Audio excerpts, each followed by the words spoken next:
es el Evangelio del Reino. Hoy, en el capítulo 1 del libro de Hechos.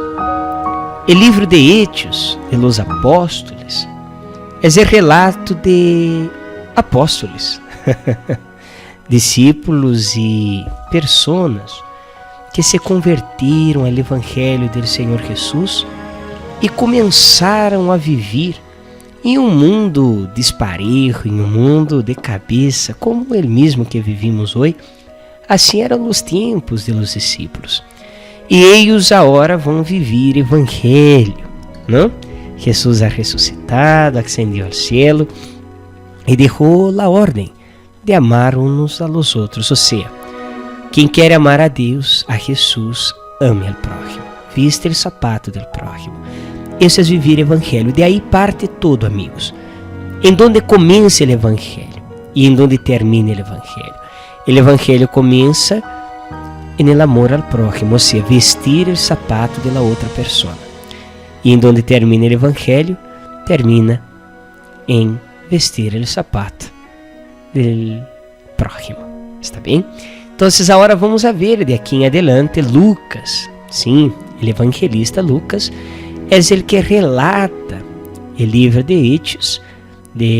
Na verdade, não há um livro de Hechos, não, assim foi separado por los intelectuales, aqueles que se lhes ocorreram reunir todos os livros canônicos, los divinamente, verdade, reconhecidos, e reuniram. Há uma série de questões para determinar que é divino, que não é divino, pero isso não é um tema para nós, verdade?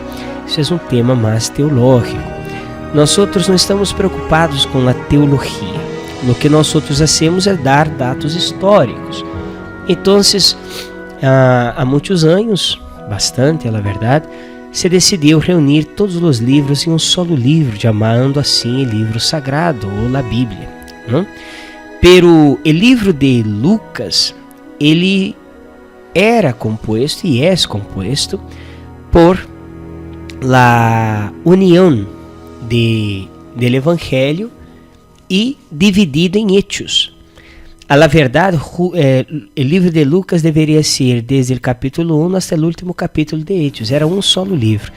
Então, quando os intelectuais, os estudiosos das escrituras, teólogos, eles tiveram a ideia de colocar tudo de uma maneira cronológica, ou o mais cronológico possível, não? Cronologicamente possível. Então, eles subdividiram. Então, começa. A verdade, o primeiro livro escrito do Evangelho foi por Marcos. Então, Marcos foi o primeiro, Juan foi o último. Juan foi o último que escreveu o livro depois de 40 anos, mais ou menos. Esse é um tema para que qualquer que se interesse e tenha dúvidas, podemos tratar de explicar de um pouco mais, está bem? Então, Juan foi o último que escreveu, por isso ele tem um panorama muito diferente, ele tem um amadurecimento do evangelho muito mais grande, ele tem uma visão de problemas já dentro de los novos convertidos, porque se passaram 40 anos desde a morte e a ressurreição, e de la prática del evangelho por los discípulos e los nuevos convertidos, não? Discípulos de Jesus, discípulos e los discípulos de Jesus, etc, etc. Então, Lucas, ele não dividiu como evangelho e hechos, não. Era um solo livro, mas para colocar de uma maneira cronológica, assim eram os intelectuais de las escrituras, dividiram o evangelho, do que conta a história, e a partir de hechos, os actos, vale? Então, hoje vamos dar início ao livro de Hechos, e quem é o relator é o evangelista Lucas, ok?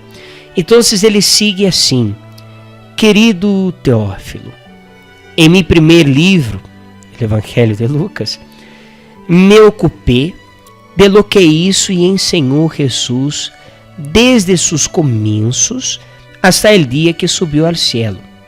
Uma vez que, bajo la acción del Espíritu Santo, deu las oportunas instrucciones a los apóstoles que había elegido. Amém? Então, é isso. Ele está escrevendo e relatando a Teófilo, a quem ele vai encargar todos os pergaminos, não? Desde o primeiro capítulo do Evangelho de Lucas hasta o último de Hechos de los Apóstoles, todo está deixando a Teófilo. Teófilo é, podemos dizer assim, um discípulo de Lucas, uma pessoa honesta, sincera, e Lucas lo está instruyendo, não com sua enseñança, mas com as enseñanças de Jesus. Por isso ele disse: em meu primeiro livro, lo que hice foi, me ocupei de ensinar o que hizo Jesus desde seus começos até o dia que subiu ao céu, que também bajo la acción del Espírito Santo deu instruções a seus apóstolos elegidos. Está bem? Então ele sigue: a esses mesmos, disse Lucas a Teófilo, a esses mesmos apóstolos se apresentou Jesus depois de sua muerte e lhes deu pruebas abundantes de que estava vivo, aparecendo-se-lhes durante 40 dias e hablando-lhes de reino de Deus. Então Jesus não foi como Mateus, verdade?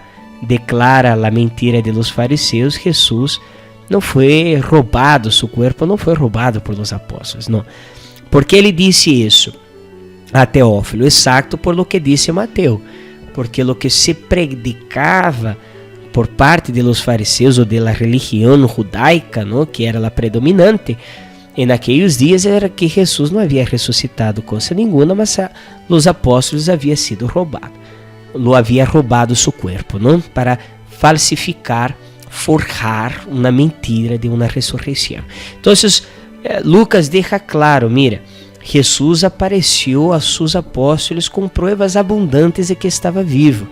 Não creia em la religião. Não sou eu que digo, amigos. É o Evangelho. Está bem? Não creia em la religião. Com ocasião de uma comida, añade Lucas, que tuvo com ellos, com ocasião de uma comida. Então Jesus, havendo ressuscitado, comeu. Ele comeu com os discípulos. E nessa comida lhes ordenou o seguinte: não os marcheis de Jerusalém, esperad que o Padre cumpra a promessa de que os hablé. Porque João bautizava com água, pero vosotros sereis bautizados com o Espírito Santo dentro de poucos dias. Então, Jesus comeu com os discípulos. Como era a vida de Jesus? Não era detrás de um púlpito, não era em uma sinagoga, mas era sentado em uma mesa como uma vida cotidiana normal, vivendo o Evangelho e ensinando. Por isso eu lhes digo, amigos, reúna-se para falar do Evangelho. Reúna-se e você pode, por supuesto, iniciar colocando os áudios, a leitura de Marcos, a leitura de Mateus, de Juan, de Lucas, que temos todas aí gravadas à sua disposição. Está bem? Assim você pode iniciar, marque uma comida, diga a eles: venga, les invito a aprender do Evangelho do Senhor Jesus e a comer comigo. Assim é Jesus. Em família, entre amigos, não detrás de um púlpito, não é um requerimento necessário na sinagoga. Está bem?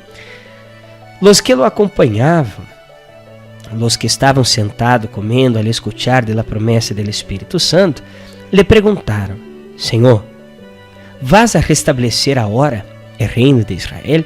Vê como a religião é um espírito dominante, não?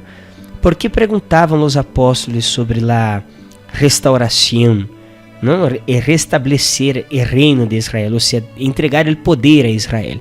Porque era o que a religião predicou sempre. Então, amigos, a religião é um problema.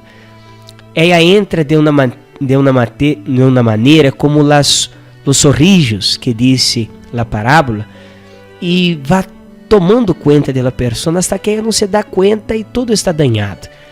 Eles estavam com Jesus, aprenderam com Jesus, mas não entendiam o Evangelho. Por isso eu lhes digo, amigos, O livro de Hechos, Pedro é um homem de Deus, Pablo é um homem de Deus, claro, por supuesto, mas são homens tratando de viver o evangelho. A quem devemos escuchar? A Jesus. Ve aqui lo que eles estão falando. É a hora que seremos poderosos outra vez? Era a visão messiânica farisaica, pero esse estava dentro de eles, mas muito dentro mesmo de eles. Então, Jesus les contestou assim: não é coisa vuestra saber a fecha ou o momento que o Padre se ha reservado fijar. Acabou. Jesus cortou aquele assunto. Não tenho tempo para perder com religião. Está bem?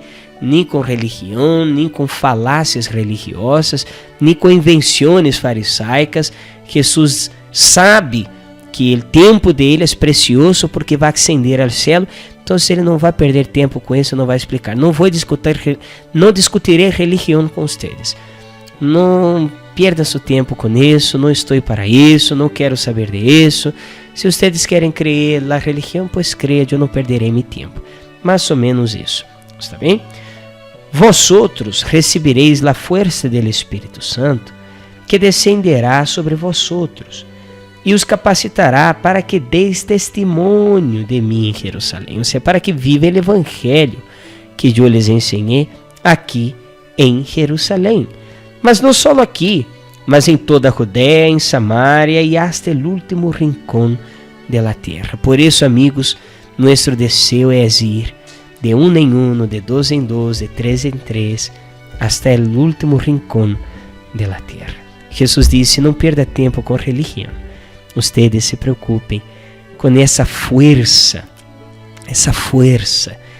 que vem através do Espírito Santo, que chegará a ustedes para que ustedes vivam o Evangelho. E dito isto, lo vieram elevar-se, disse Lucas. Lucas estava presente. E dito isto, lo vieram elevar-se. Está contando a Timoteu, a Teófilo, está contando a ele exatamente com essas palavras. Quando ele acabou de dizer isso, Teófilo, então todos lo vieram elevar-se, hasta que uma nuvem lo arrebatou de suas vistas. Estava aún contemplando sem pestanear. Estavam todos mirando ao céu sem pestanear, assombrados com aquela ação alienígena, não?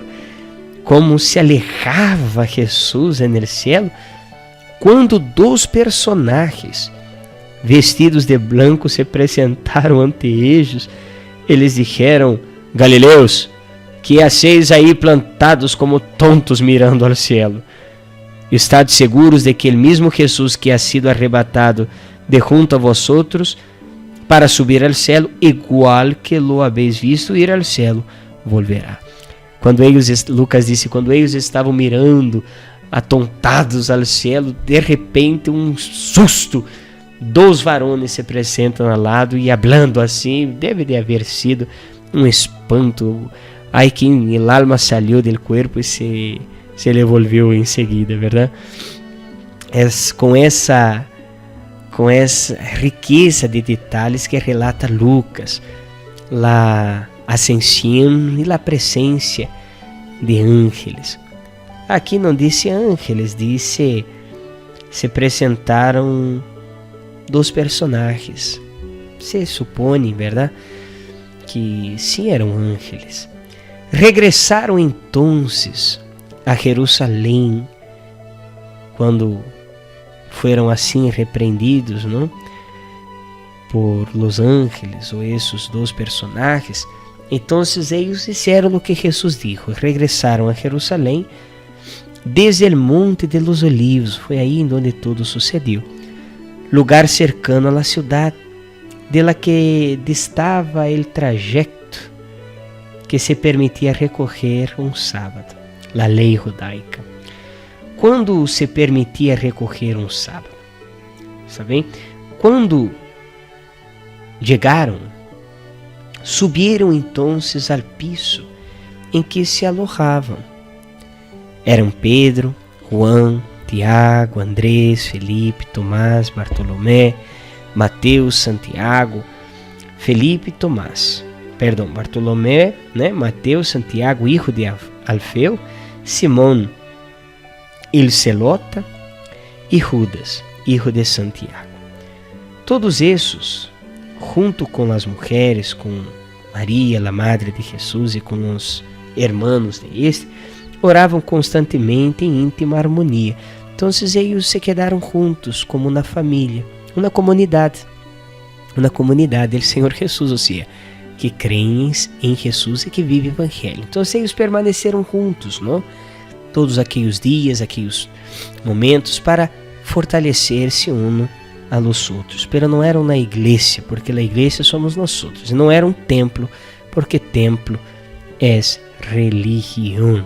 Sempre que há templo, há doutrina e obrigações, e Jesus não tem nada com isso.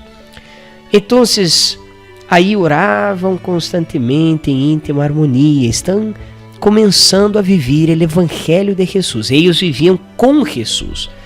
Agora eles vão a viver como o Senhor Jesus. Interessante, não? Eles viviam com Jesus. Agora eles viverão como o Senhor Jesus viveu. Ou seja, eles viverão o Evangelho. Então, começa aquela história. Um de aqueles dias em que eles estavam sempre aí reunidos, Pedro, posto em pé em meio de los hermanos, que formavam um grupo de uns 120 pessoas mais ou menos, um grupo, uma comunidade, falou como sigue. Isso Lucas habla a Teófilo. Pedro dijo assim: Hermanos, tenía que cumplir-se lo que el Espíritu Santo anunció de antemano en la Escritura por medio de David, referente a Judas, el guía de los que detuvieron a Jesús. Era uno de los nuestros y había tomado parte en nuestra tarea. Pero después, con el producto de su delito, compró un campo, se tiró de cabeza desde lo alto e reventou por meio, desparramando-se todas suas entranhas. Esse sucesso se divulgou entre todos os habitantes de Jerusalém, por lo qual chamaram aquele lugar em seu próprio idioma Acéldama, é decir, campo de sangre. Todo isso está escrito no livro de los Salmos, que sua mansão se vuelva um deserto e não haja quem habite nele, e também que outro ocupe seu cargo. Bueno, Pedro sigue. Se impone, portanto, portanto, que alguno de los hombres que nos acompanharam durante todo o tempo em que Jesus, el Senhor, se encontrava entre nós outros, desde os dias em que Juan bautizava hasta que foi arrebatado de nosso lado, se agregue a nosso grupo para ser com nós testigo de sua ressurreição. Assim que propuseram a dos, a José, chamada Barsabás e apodado El Justo, e a Matias. Luego hicieron essa oração: Senhor, tu que conoces a todos em lo íntimo de su ser, manifesta a qual desses dos has escorrido, para que ocupe en esse ministério apostólico el puesto del que renegou Judas para irse ao lugar que lhe correspondia. Veja como Lucas ele descreve uma ação condenatória sobre Judas, como o que ele passou, a maneira que ele morreu, a maneira trágica que suas entranhas se abriram. Esse é castigo por ele haver hecho lo que isso. Veja como o Evangelho, todavia, não está claro para eles. Veja os primeiros actos de um grupo que trata de viver o Evangelho. Equivocação. Primeiro, que não cabia a nadie decidir quem seria e quem não seria sucessor. Então, aí você começa a ver como os homens se equivocam aun cuando esos hombres son honestos. Pero estoy hablando de la ausencia del evangelio, no estoy hablando de la equivocación de la religión, no. La religión no se equivoca, lo hace por deliberación, porque quiere. Já os apóstolos se estão equivocando, já começam equivocando-se, não? Tentando criar normativas, tratando de já criar uma pequena religião seguidora de Jesus. Então, éramos 12, somos 11, há que volver a ser 12. Numerologias, condições, tudo isso é religião. Pedro não se dá conta, pero ele é muito mais religioso de lo que se pode imaginar. E vamos ver isso mais adelante. Pero não que Pedro fuera um homem desonesto, não é isso.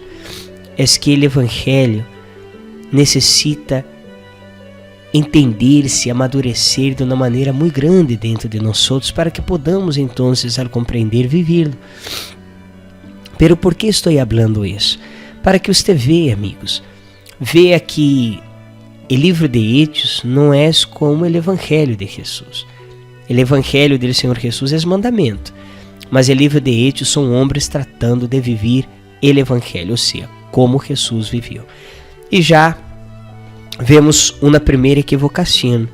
Vemos Pedro colocando-se como, vamos dizer, o mais esclarecido, tratando de colocar alguém no lugar de Judas, porque Judas foi castigado.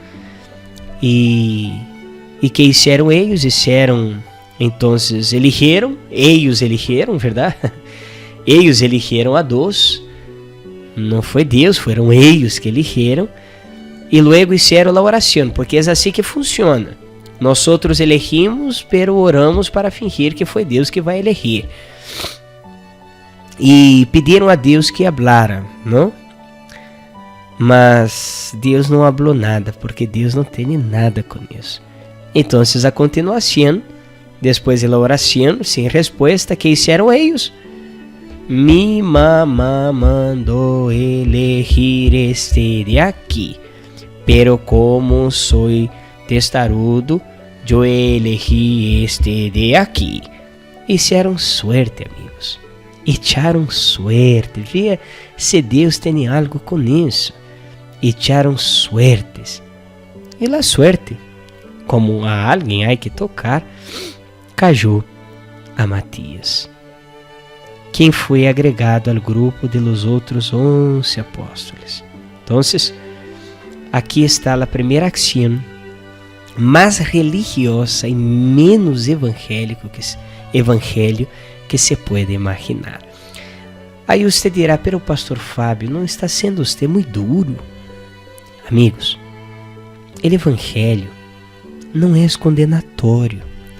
E o evangelho não necessita titularidades, não necessita posicionamentos, não necessita numerologia. Cada quem vive o evangelho e o Senhor Espírito Santo é quem nos dá força para viver o evangelho. E já a prova de que isso aqui não foi evangelho, mas foi sim uma decisão humana, e sim evangelho, é que Jesus volviu a elegir um. ¿Se acuerda? Vamos ver muito mais adelante. E Jesus eligiu a quem? Al justo? Al que lo chamavam justo? Não. Veja o que disse aí, Barsabás apodado el justo. Eles lo chamavam justo. Jesus eligiu a quem? A Pablo, Saulo, um assassino, um persecutor da igreja, aquele que perseguia a igreja, que matava, sim, que levava preso a ninhos e los queimava. Amigos, Jesus não tem nada com a religião e nada com a moral da sociedade. Créame. Matías foi uma eleição de suerte, pero Pablo foi uma eleição de Jesus. Jesus dijo, ele entenderá e aprenderá o quanto é necessário que Ele sofra por mim. Jesus eligiu a todos os apóstolos e Jesus não necessita que nadie tome lugar de Ele para fazer as coisas. Não hagamos isso. Vivamos o Evangelho como o Espírito Santo nos dá força para ser. Esse foi o primeiro capítulo e o primeiro exemplo de que esses homens, como nós outros, estavam aprendendo a cada dia a viver o Evangelho e aún equivocando-se. O Senhor nunca nos desamparou e tampouco lo hará com nós outros, porque a intenção é viver o Evangelho, pero não se aprende assim de la noite a la manhã. Está bem? Mas o Espírito está aqui para dar-nos forças para viver o Evangelho. Amanhã volvemos com o capítulo 2, que é o descenso do Espírito Santo, e vamos falar um pouco da fantasia religiosa sobre o Espírito Santo e a verdade do Senhor Jesus. Pequena religião seguidora de Jesus. Então, éramos 12, somos 11, há que volver a ser 12. Numerologias, condições, tudo isso é religião. Pedro não se dá conta, pero ele é muito mais religioso de lo que se pode imaginar. E vamos ver isso mais adelante. Pero não que Pedro fuera um homem desonesto, não é isso. É que o Evangelho necessita entender-se, amadurecer de uma maneira muito grande dentro de nós outros, para que podamos então, ao compreender, vivê-lo. Pero por que estou falando isso? Para que você veja, amigos, veja que o livro de Hechos não é como o Evangelho de Jesus. O Evangelho do Senhor Jesus é mandamento, mas o livro de Hechos são homens tratando de viver o Evangelho, ou seja, como Jesus viveu.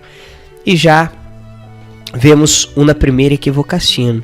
Vemos Pedro colocando-se como, vamos dizer, o mais esclarecido, tratando de colocar alguém no lugar de Judas, porque Judas foi castigado. E que hicieron eles? Então, eles eligiram, verdade? Eles eligiram a dos. Não foi Deus, foram eles que eligiram. E luego hicieron a oração, porque é assim que funciona. Nós outros elegimos, pero oramos para fingir que foi Deus que vai elegir. E pediram a Deus que hablara, não? Mas Deus não falou nada, porque Deus não tem nada com isso. Então, a continuação, depois da oração, sem resposta, que hicieron eles?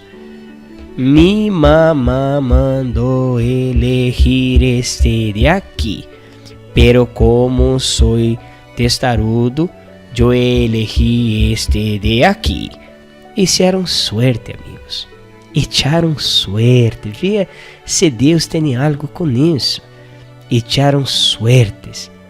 E a suerte, como a alguém há que tocar, caiu a Matias, quem foi agregado ao grupo de los outros 11 apóstolos. Então, aqui está a primeira ação mais religiosa e menos evangelho que se pode imaginar. Aí você dirá, pero pastor Fábio, não está sendo você muito duro? Amigos, o evangelho não é condenatório. E o evangelho não necessita titularidades, não necessita posicionamentos, não necessita numerologia. Cada quem vive o evangelho e o Senhor Espírito Santo é quem nos dá força para viver o evangelho. E já, a prova de que isso aqui não foi evangelho, mas foi sim uma decisão humana, e sim evangelho, é que Jesus volviu a elegir um. ¿Se acuerda? Vamos ver muito mais adelante. E Jesus eligiu a quem? Al justo? Al que lo chamavam justo? Não. Ver lo que dice aí, Barsabás apodado el justo. Ellos lo llamavam justo. Jesus elegeu a quem? A Pablo, Saulo, um assassino, um persecutor da igreja. Aquele que perseguia a igreja, que matava, sim, que levava preso a ninhos e los queimava. Amigos, Jesus não tem nada com a religião e nada com a moral da sociedade. Créame. Matías foi uma eleição de suerte, pero Pablo foi uma eleição de Jesus. Jesus dijo: Ele entenderá e aprenderá lo quanto é necessário que ele sofra por mim. Jesus eligiu a todos os apóstolos e Jesus não necessita que nadie tome lugar de ele para fazer as coisas. Não hagamos isso. Vivamos o Evangelho como o Espírito Santo nos dá força para ser. Esse foi o primeiro capítulo e o primeiro exemplo de que esses homens, como nós outros, estavam aprendendo a cada dia a viver Evangelho e aún equivocando-se. O Senhor nunca los desamparou e tampouco lo hará com nós outros, porque a intenção é viver Evangelho, pero não se aprende assim de la noite a la manhã. Está bem? Mas o Espírito está aqui para dar-nos forças para viver Evangelho. Amanhã volvemos com o capítulo 2, que é o descenso do Espírito Santo, e vamos falar um pouco de la fantasia religiosa sobre o Espírito Santo e la verdade del Senhor Jesus. E Jesus não necessita que nadie tome lugar de Ele para fazer as coisas. Não hagamos isso. Vivamos o Evangelho como o Espírito Santo nos dá força para ser. Esse foi o primeiro capítulo e o primeiro exemplo de que esses homens, como nós outros, estavam aprendendo a cada dia a viver Evangelho e aún equivocando-se. O Senhor nunca los desamparou e tampouco lo hará com nós outros, porque a intenção é viver Evangelho, pero não se aprende assim de la noite a la manhã. Está bem? Mas o Espírito está aqui para dar-nos forças para viver Evangelho. Amanhã volvemos com o capítulo 2, que é o descenso do Espírito Santo, e vamos falar um pouco de la fantasia religiosa sobre o Espírito Santo e la verdade del Senhor Jesus. É o descenso do Espírito Santo, e vamos falar um pouco de la fantasia religiosa sobre o Espírito Santo e la verdade del Senhor Jesus. Jesus.